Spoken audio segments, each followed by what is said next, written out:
Welcome back to the Business Roundtable Podcast. I'm your host, David Carr, founder of Steward Business. Well, we bring great guests to you week after week, and I'm super excited to bring a brand new guest here on the podcast, Jacqueline Wales. We're going to unpack it for you here. I brought Jacqueline on because one of the things we talked about recently was fear, and most leaders think about fear as something that they overcome. But what if fear is actually a hidden force shaping how you lead and communicate and build trust? We're going to unpack that. I'm really joined with an expert in this area, Jacqueline Wales, who's the founder of F.E.A.R Intelligence. She's a TEDx speaker. She has helped in leadership in so many different ways. We're going to have her help us unpack why fear may be the thing that leaders need to understand so that they can get the real growth they desire. So Jacqueline, welcome to the podcast. Thank you, David. It's a pleasure to be here. Yeah, it's really wonderful. I'm super excited to have you on the podcast. We haven't talked about fear in this way, and I'm excited that you have such a unique take on it. Before we get into that specifically, I want to talk a little bit about your journey, about where did you first realize for you fear was really running more of your life than you wanted to admit? So I always start my workshops and presentations by saying I've been dealing with fear for over 70 years. Take that number in for a second, 70, which is basically telling you my age. I'm 74 now. So I learned fear at a very early age because I grew up in a family that not only had to deal with poverty, but also dealt with alcoholism, violence, and all the concomitant behaviors that come with poverty, frankly. And not only that, it was generational. It wasn't something that just started. And that's something I also talk about with regards to fear. It just didn't happen yesterday, and it didn't just happen in your family of origin. It started back when, and people acquire habits. We'll get to that in a little bit. So I spent my early part of my childhood in Leith, Scotland, which is the port of Edinburgh.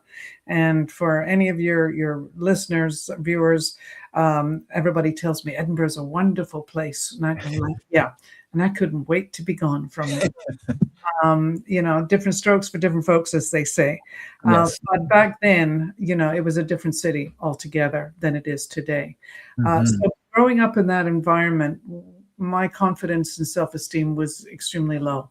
And I wasn't expected to do much with my life. I was expected to just go like everybody else, work in a factory, get married, have kids, and put up with a pub, husband who goes to the pub every night. So that wasn't the path I chose. And I left home and school at 15. And at 16, I left home for London. And it was a pretty interesting journey that I've given myself over the years. And it involved unwanted pregnancies, drug and alcohol addictions, marriage, divorce, leaving a child behind, 2 children if you count the one I gave up for adoption, and then ultimately going from London to San Francisco, where I met my husband, and I've been with him now for 46 years. Wow. So there's a lot of story to unpack about my journey through fear. And it wasn't until I was in my mid-30s when I realized, pregnant for the 3rd time, that I needed to really take a deep dive into my insecurities and my fear-based behaviors and thinking. And it had all to do with, thinking that I was less than. And that was not good enough. And that's a primary focus for a lot of folks in fear. I'm not good enough. And so you spend your life trying to prove yourself. Yeah. And spend your life looking for validation, for approval. And that's a huge signal right there that fear is active. And that was me, just tell me I'm great. Tell me I'm doing good, blah, blah, blah. And my self-loathing was so high that I had to drown it out with drugs and alcohol. And, at the age of 35, I decided enough already. And that really began the journey of transformation. And it took me through my 40s into my 50s. My 40s was about writing books, martial arts, making music, traveling the globe, raising the family. I went 2 more kids. And then in my 50s, I had a big awakening. 2008 came around, and we found ourselves 3 million short. And it was a huge blow. And I was asked, what are you going to do with the rest of your life? And nobody could have told me then what I'm doing now and how I feel about fear and how it has impacted not only my life, but the thousands of people whose lives I've touched over the last 19, 20 years. Yeah. Beyond that as well. So it's been quite a journey. And I like to say this is lived experience. Everything Yes. about today is lived experience. I've read a lot of books, I've taken programs, I've done this and that. But at the end of the day, it's what did I learn from my journey to understand why fear intelligence is what I'm calling it now, became such an important piece of how we learn and change and become more of who we truly are, as opposed to the version that you might be living that's someone else's version of who you are. Yes. Oh, there's so many. I'm excited to unpack, Jacqueline, and that's why I wanted you to have on the podcast. We have so amazing, great guests, and you truly lead from what you live. And I think that's so important that we have people on the podcast here that have gone through and done the work and continue to do the work. Like you said, hey, fear is there. It's not going away. It's just, how do you reframe this? And I like how you said this. Fear is a signal to something. And I think that really is maybe unique. Maybe people haven't thought of it that way. If fear is a signal, like, and so one of the things that stood out to me as you were talking, and it was going back to in our notes previously, you said, fear is not necessarily the enemy. And I think, could you unpack that a little bit? Because I think some people like, it's the enemy. It's I got to fight this thing, instead of when you say signal, that's just a little different take than I've heard. So think about this. Fear is an emotion, pure and simple, just like, joy, sadness, grief, whatever. It's an emotion. But for every emotion we have in our life, we have to attach a story to it because we have to make sense of it. Our brains are pattern seekers. And so when we look at the impulse of fear, which is a threat, a perceived threat, it is not necessarily a threat that's actually happening. But if we are telling ourselves a story about things that are going to go wrong, the what if scenarios that are the worst case scenarios, which is where a lot of people go to, when they look down the path, or when they look at the circumstances of their life and think, well, everything's frankly going to shit. And so, it's just going to keep getting worse. Right. The signal piece of fear is that there's a story here, and you need to look into that story to find out empirically, does it have evidence? If there's no evidence to this story, then you're simply making stuff up. And when you make stuff up, you can get as ridiculous as you want to get with it. And I certainly did. I mean, I definitely felt for a long time life was out to get me because, the stuff that I had to keep dealing with. And I tell the story, but it's the tip of the iceberg, clearly for a lot of reasons. I'm not going into the entire thing, but there is a piece here, which is when fear shows up and you know it in your body, you can feel it. It's in your stomach. It's in your dry mouth. It's in the palm of your hands. What is the biggest fear for a lot of people? Public speaking. And why? Because it's about criticism and judgment. Somebody's going to tell me that I'm no good. Somebody's going to have an argument about my point of view, and can I stand up to that point of view? And trust me, I went through that too when I was first starting out on my speaking journey. My TEDx talk that you mentioned earlier, I was a nervous wreck. And, the dress rehearsal, I kept losing the space, the lines. I wasn't moving the slides. I kept apologizing to the organizers. It's like, you brought me on to do this, and here I am being all this. Yeah. And then finally I looked at them and I went, this is what fear looks like. This is my fear about not being good enough because I haven't put it together properly. Well, of course, the next day I showed up and, I did a little meditation beforehand. I showed up and delivered my 18 minutes and everybody thought it was great. So, I mean, we'll put it in the show notes so people can go check it out on YouTube. It's on YouTube. And the thing of it is, what was really active there was the self-doubt, the self-judgment. And our self-judgment is often wrong. And when we spend our lives trying to prove ourselves, and people who are highly competitive, for instance, they always have a need to win. And what they also do is they compare themselves to other people. And when you meet a lot of leaders, they will tell you, I'm not as good as so-and-so. And I go, yeah, but are you as good as yourself? Yes. Well, What does that mean? That means that I've taken the time to become so self-aware that I know what my strengths and my weaknesses are. I know how it is that I walk through the world and the impact I'm having on other people. But most people walk around with blinkers on. Yes. They see what they see, and they think what they think, and they think that that is the sum of everything. And that, I think, is where we need to look at fear as the signal. What is it telling you? Fear is data. It's information. That's all it is information. But that information is translated through your emotional reaction to this, and how you've developed habits and behaviors that are associated with that feeling that comes up for you. So, when we can sit with it and really digest what is it that it's telling us, then we have to do the changes. And that's why I created, out of the fear word, face, explore, act, and rise. And we can unpack that one in a moment, because this is really a critical piece of how we look at fear. Absolutely. Well, one of the things you and I met before we recorded this podcast, I really appreciated it. I took your fear assessment, your fear intelligence assessment result too, and I think that, again, it's data, and I think that's really important that you're sharing, Jacqueline. Is like, don't, we can't do anything about it if we're not looking at it, like you're saying. And that's what I'm hearing is like you're maybe acting out of fear, and you don't even realize like how much power it has over you. Now, if you're aware of it, then you can do something about it.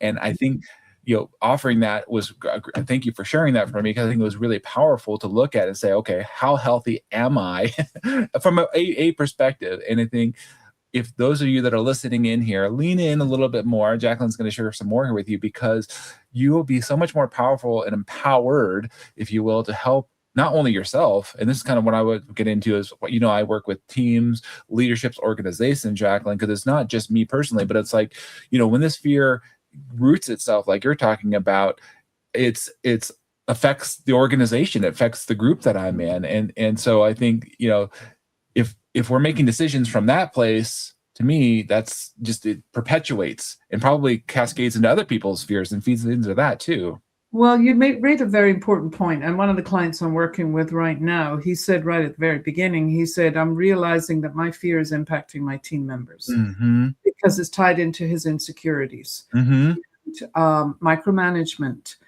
making assumptions, using blame and judgment when we're criticizing other people who may not delivered for us. There's a variety of ways, not allowing people to speak up. And frequently when fear is active, people don't speak up. And so when you don't speak up, you're overlooked. I had another, person in a workshop recently who was very quiet. And I said, so what is your greatest fear? And he said, I don't speak up. And then his boss was in the room, and his boss said, he has so much to offer, but he will not engage if there's a conversation around the room. Now, anyone listening to this right now, I bet you can recognize yourself in that one, which is, you might be sitting there thinking, yeah, that idea is not going to work, or that idea is worth exploring, but I'm not going to open up my mouth because I might have something stupid to say. And I can certainly relate to that, because I had many times in conferences, for instance, where they say, what questions do you have? And I would have questions, but then I would think, if I go up to that mic and I ask that question, people are going to go, that's a really stupid question to ask. Isn't that obvious? And so that self-judgment, that criticism inside, that really is a loud voice, and it diminishes us in a big, big way. And that's something that I really do fight against, and I've had to fight against in my own life. Yes. Yeah, I can relate to you, Jacqueline, what you're talking about. Of, if we get in this place of, as leaders or positions of influence, and we can be good and it can be bad. And to your point, where, like you said, people are not speaking up, they're undeveloped because they can't fully talk with each other.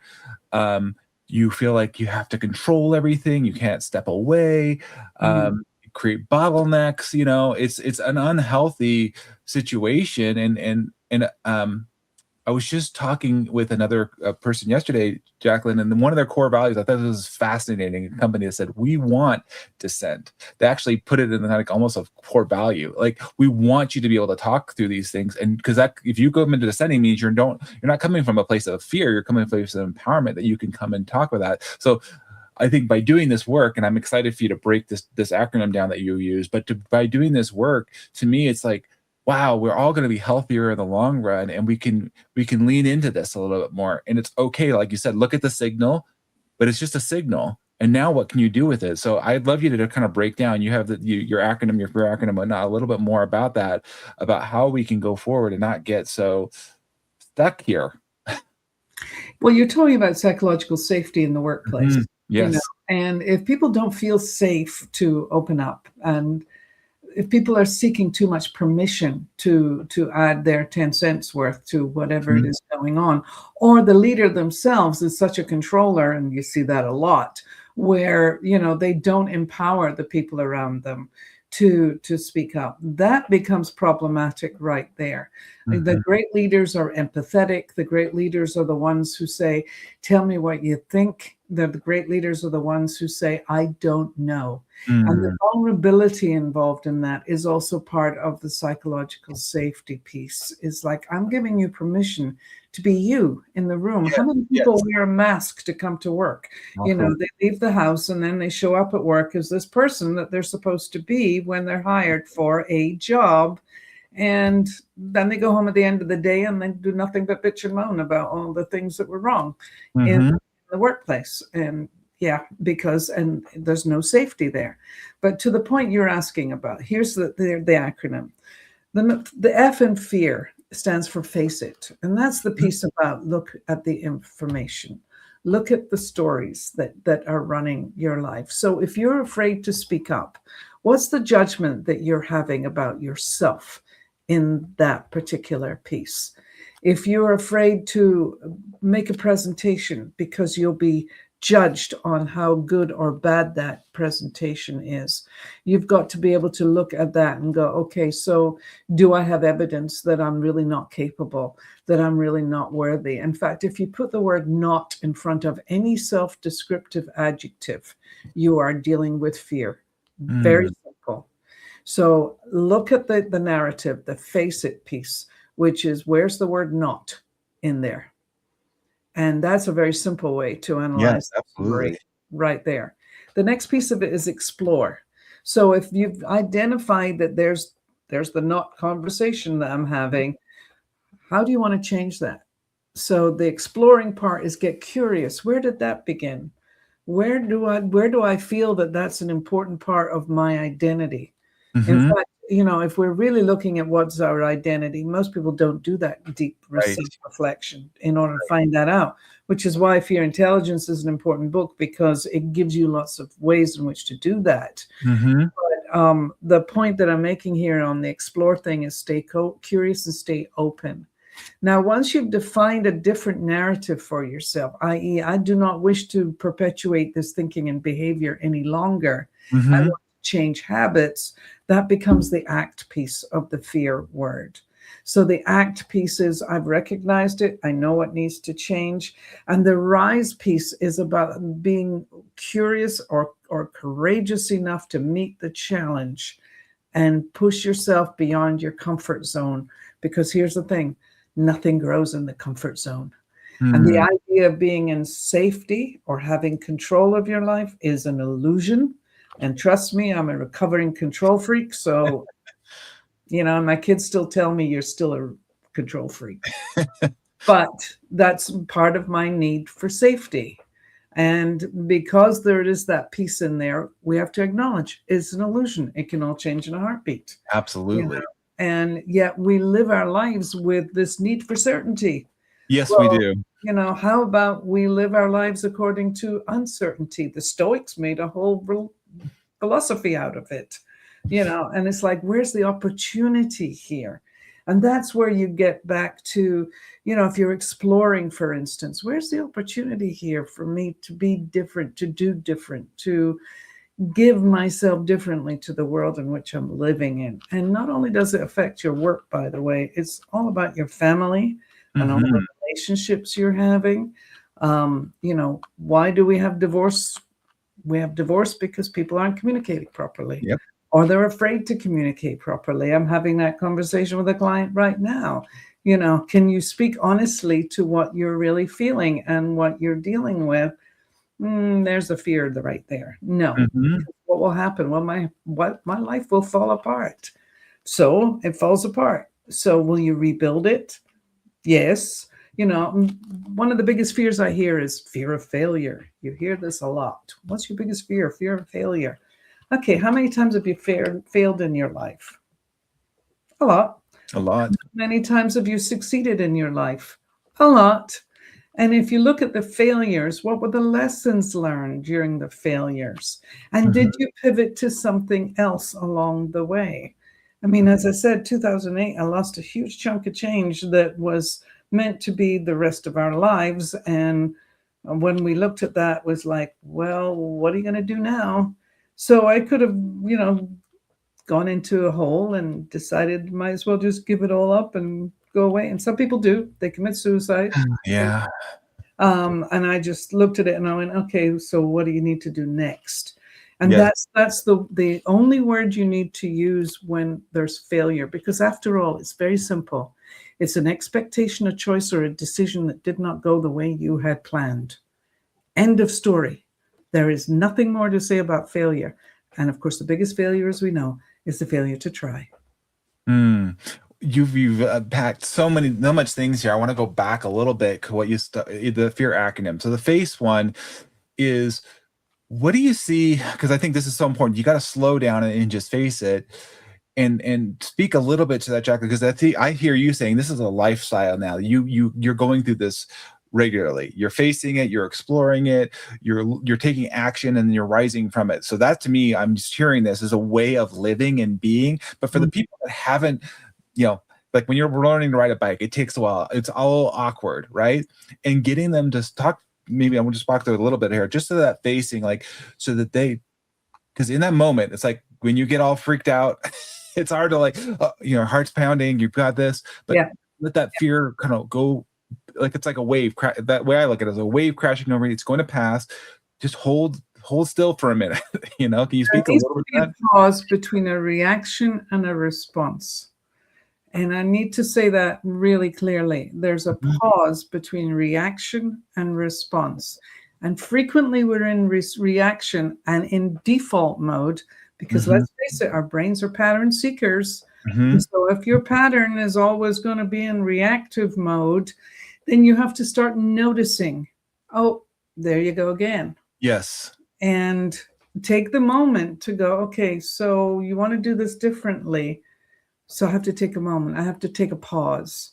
And in that 90-second pause, and I always recommend about 90 seconds before you make a decision on whether this is right, wrong, or indifferent, it feels like forever. It's like 90 seconds. My God, 10 seconds feels like long enough. Yeah. But you have to take the breath. You have to actually take the breath of going, okay, this is what I'm feeling. Now, if I'm in this journey and I'm actually committed to this process, this is what I'm feeling. I'm not going to make any decisions on it right now. Excuse me, my dog just barked. Absolutely. We have someone at the front door, and of course, as soon as she hears someone at the front door, she decides to go bananas. Here too, like, oh my goodness, Oh my God, there's a visitor. But the point I'm making here is take the pause. Like I did to get the door. But this is a life journey. There's no there on this thing. And it's a commitment that you have to make to yourself. There's no magic bullets. When people come to me to work with me, I tell them right off the bat, there are no magic bullets. But if you're willing to take the journey, and Joseph Campbell talks about it as the hero's journey. Yes. You probably know that. Oh yeah. So it's kind of like we're going on a quest. We're going on a quest to understand, what is it that's driving us? What is it that creates the life that makes us dissatisfied with life? What is it that makes my relationships turbulent? What is it that makes me choose jobs and relationships that are not actually working for me? Yes. These are the kind of stories that we want to be investigating. And that's, of course, on the explore side of things. Mm-hmm, And there mm-hmm. are no easy answers on this. And my work is replete with many, many different questions and many reflection points. I mean, the entire Fear Intelligence book is tied up with that. Plus, Mm-hmm. a workbook that's available to you too. But when you really take the time to truly do the investigation, and you're willing to commit to the changes necessary, you have to take actions. It's not enough just to think about it. Yes. Right. It's, we can think about things till the cows come home, but, ultimately, what steps are you willing to take? And many times when we're looking at fear, we think of it as this chasm, this massive, drop-off point, if I decide to change. What you find out is it's actually a couple of steps down. Because the other thing of this is you're not going to change the whole elephant all at once. Mm-hmm. You're going to choose one specific thing that you think has been getting in the way of you being your best self. Because ultimately, this is what it's all about. Yeah. Are you going to be your best self? And if you're not going to be your best self, well, then just keep doing what you're doing. There you go. But if you're committed, yeah. Right. But if you're committed to this process of change, and change is not easy because we like that certainty again. Yeah. And there it is. I mean, at this stage of my life, I really could care less whether people like what I do or like me or don't like me. But if you'd asked me that question 10 years ago, or maybe even 5 years ago, I would have gone, well, yeah, it's still important to be validated. And now I'm like, yeah, well, this is who it is, That's why we're here. We want your perspective. And I think I love the way you break this down, Jacqueline, of like exploring. And I feel like the power of your book, the assessment, but I think because the work that you and I do, it's that human interaction too. When you're, like you said, you're talking with the people that really want to do this work, really want to dive deep. The more you deal with this, like you said, you're kind of rooting these things out, like weeds in a garden, I like to say. And I like how you said exploring, like, is this actually even true? Or maybe it's partially true, what is it? What is this? And I'm teasing this apart. And then to what you said too, is like, have action. I was just meeting with a client yesterday and she's like, we meet every week on some things. And she's like, I could probably do this on my own, but the fact that I have to come every week and meet with you and my team members and we're going through and we're breaking it down just helps me. And I think we lull ourselves, like you're saying, sometimes I think, but maybe we're thinking about it, we're doing it, but we're not really doing it and taking the action.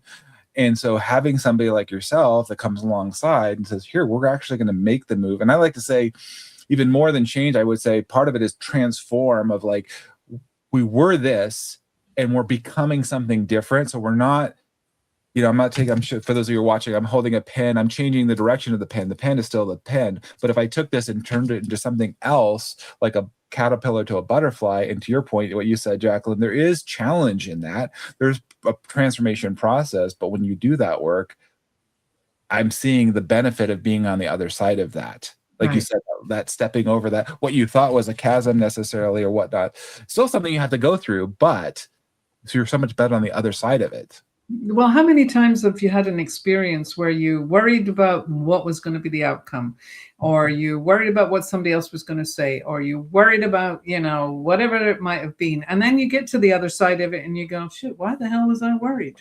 Right. Because it was nowhere near as bad as you thought it was going to be. Right. And we're all guilty of that for sure. Yeah. Mm-hmm. And again, it's that overthinking. I mean, one of the things I will say to my executives is, how many of you overthink things? Mm-hmm. And you got a room full of 20 executives and they've all put up their hands. Yep. Okay, so where's that overthinking getting you? Lack of sleep? Mm-hmm. Yes. Inability to make decisions? Yes. Putting other people before you? Yes.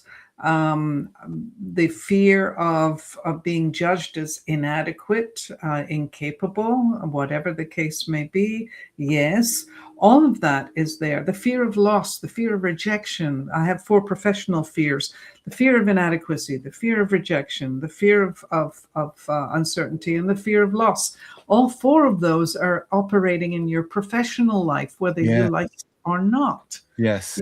And these are really the big things. And then people will say, well, I've got the imposter syndrome, which is a term I actually do not like, because simply all it is lack of confidence. Yeah. It's self-doubt. Mhm. That's what that is all about. And I'm just waiting to be found out that I'm faking it. Well, that's because that's how you feel about yourself. You're just faking it.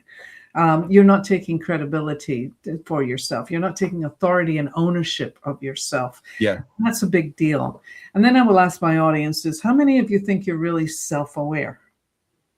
And you get a few hands going up. And I go, okay. So let me give you a stat on that, which is that only 10 to 15% of people are truly self-aware. Which means 80% or 85% of people think they know who they are, but they've never taken the time to find out. Yes. Yes. You're right. Yeah, you and I've talked about this before we recorded the podcast. Why I wanted you to have it on here, because I use some different tools, not the fear-based ones that you are getting at, but same thing. And this is like you're saying, a lifelong journey. This is not like, oh, I can just do this one thing or read a book. You said you've been doing this work for decades, and I think we shed some of the things that don't fit us anymore. That's not truly us. Like you just said, 5 years ago, if you asked, I would have been saying, I need the validation. Now I don't. And so there's this power in this journey, this continuum. And I think it's exciting because it's empowering. And I like it, like fear, the last word, the rising, like we're rising up through this. And what a better place to be. When a world, we're recording this the end of March here, 2026, when there is a lot of uncertainty in the world.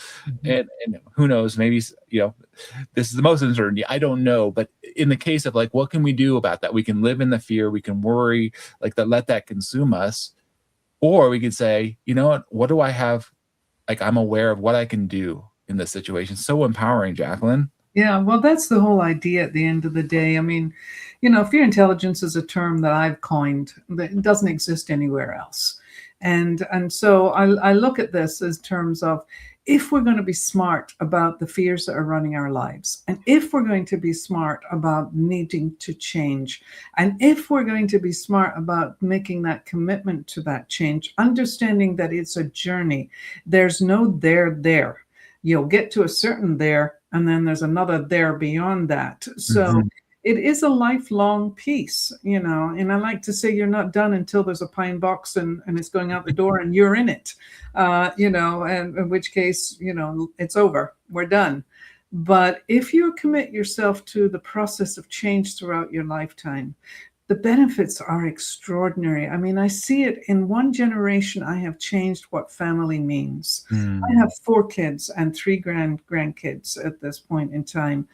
And they are raising their families and living their lives in ways that I never could have imagined when I was their age. I was saying to my husband last night, our youngest is 35. My oldest is 51 this coming month. And, you just kind of look at that and you go, how did I manage this? How did I manage this? Because they're all living in different places. They're all running their lives successfully. And, yes, as I said, now some of them are having their own children and doing a different job of parenting than what I did. I mean, I made so many mistakes. I have these conversations about parenting, which is another fear-based piece right there. I mean, none of us are perfect parents. And all of us will have to answer for something that we didn't do right with our kids. Absolutely. So, too many parents want to do it perfectly, and we've got to get it right. Yeah, you'll never get it right. And because you're dealing with personalities, and your kids will grow up with their fears and their insecurities. And it's just nature. It's the part of living life. As I said, nothing is guaranteed. There is no certainty in life. And so we just do the best we can at the end of the day.